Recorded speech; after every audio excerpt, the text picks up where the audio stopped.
So guys, কালকে কিন্তু মা বাবার অ্যানিভার্সারি। আর আজকে কিন্তু আমি মা বাবাকে সারপ্রাইজ দেবো, মানে আজকে না কালকেই বলতে গেলে রাত 12টার সময় কিন্তু মা বাবাকে সারপ্রাইজ দেবো। তো এখন মিয়ামোড়ে কেক আনতে যাচ্ছি। তো চলো, দেখা হচ্ছে আবার।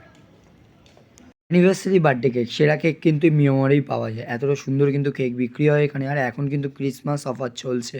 আর দেখো এখানে দেখো কেকটা, এটা কিন্তু অ্যানিভার্সারি কেক। তো এরকম স্ট্রবেরি কিন্তু ফ্লেভার নিয়ে নিয়েছিলাম, খুব সুন্দর কিন্তু টেস্ট ছিল যখন খেয়েছিলাম আর কি।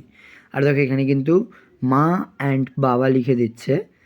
দেন তারপরে সারপ্রাইজটা দিলাম কিন্তু রাত প্রায় তখন 12টা বাজে। আর তখন মা বাবাকে গিয়ে বলছে হ্যাপি অ্যানিভার্সারি।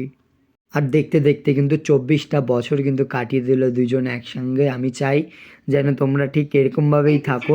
আর মা বাবা কিন্তু পুরো হতবাক হয়ে গেছে যে কোথায় রেখেছিল এরা কেক, যে আমরা টেরই পাইনি, আমরা বুঝতেই পারিনি আর কি।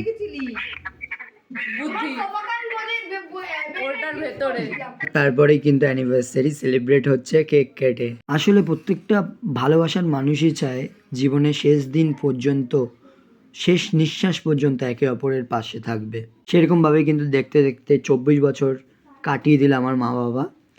আর আমার কাছে এটাই চাওয়া ছিল যাতে মা বাবার মুখে হাসি ফোটে।